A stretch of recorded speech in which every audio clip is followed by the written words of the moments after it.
This is an artist's rendering of what a first human mission to a near-Earth object could look like in the mid-20s.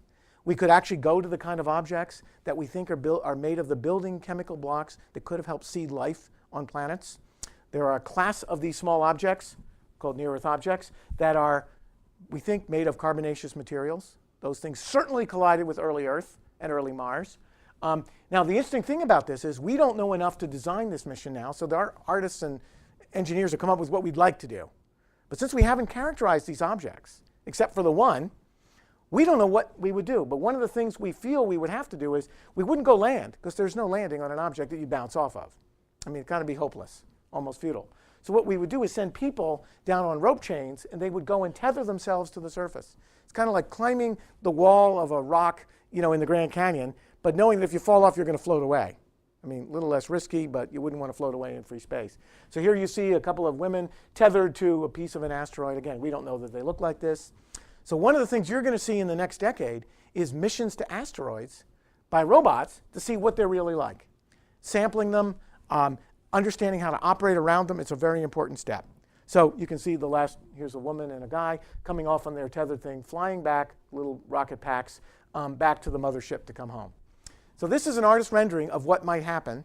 Some of you could be in the position of helping to make these kind of missions happen.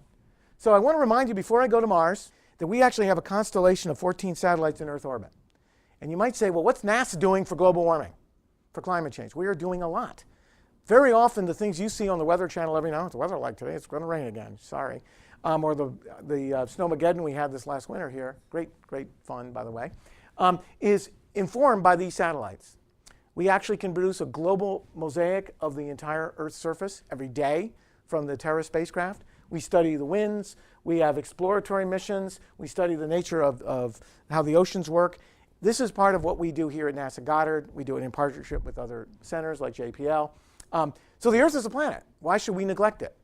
And by watching how it moves and changes, particularly its atmosphere, oceans, and land cover, very quickly, we get a little impression of how our own planet works. Now, one thing NASA's done in the last couple of years, probably none of you heard about, but I have to feel that I talk about it. We've actually mapped the polar ice sheets in exquisite detail. This is a flyover rendered completely by computer of the calibrated Landsat mosaic of Antarctica. It's a fingerprint for the state of ground-covered ice for our planet. If that changes too much, that tells us something. We've watched over the last 20 years the retreat of not only mountain glaciers, but of the ice sheet in Antarctica. Pieces the size of Delaware have broken off.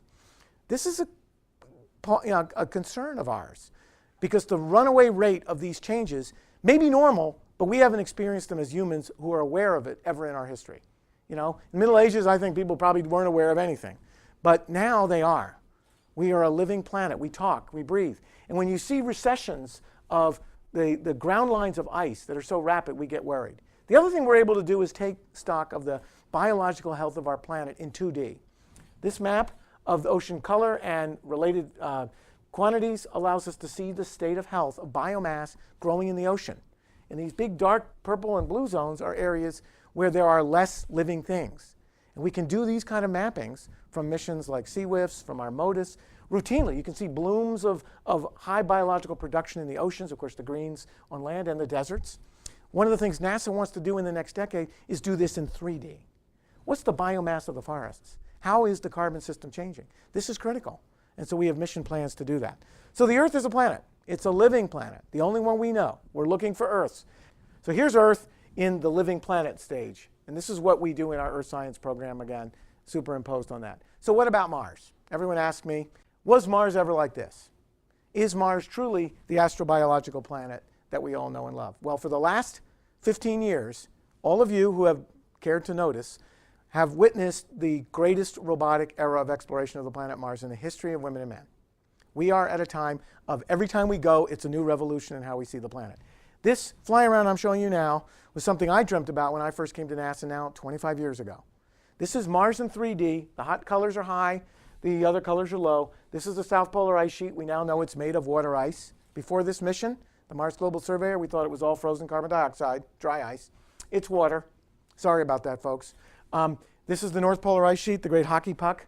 Not a puck, really, but it's a large ice sheet like Greenland on Earth. I don't know if any of you have ever been to Greenland, but if you've flown over it, this is about the same size. Spiraling canyons. The Mars atmosphere exchanges itself with the surface.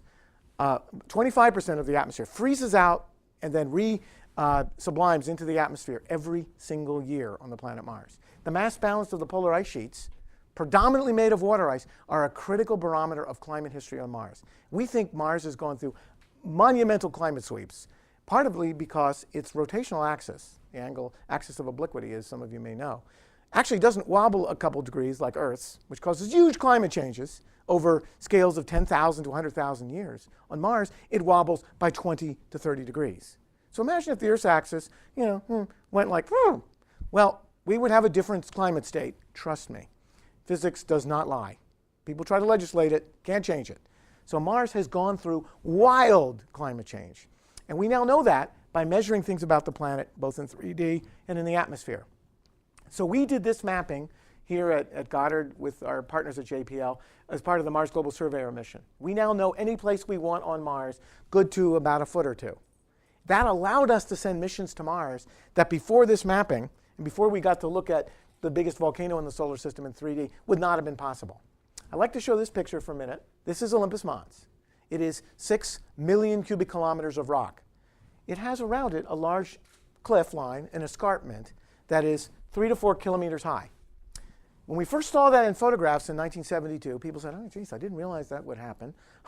Wonder why? And they did a few calculations. They realized big giant volcanoes are too heavy to hold themselves up, and they collapse. Some people decided, well, why don't we see that on Earth? I wonder why. Let's go look. We looked all around the big volcanoes of Hawaii. They all have big flank collapses like that, only they're underwater. Never saw them. What happens if a whole side of a volcano, like all this part, collapses?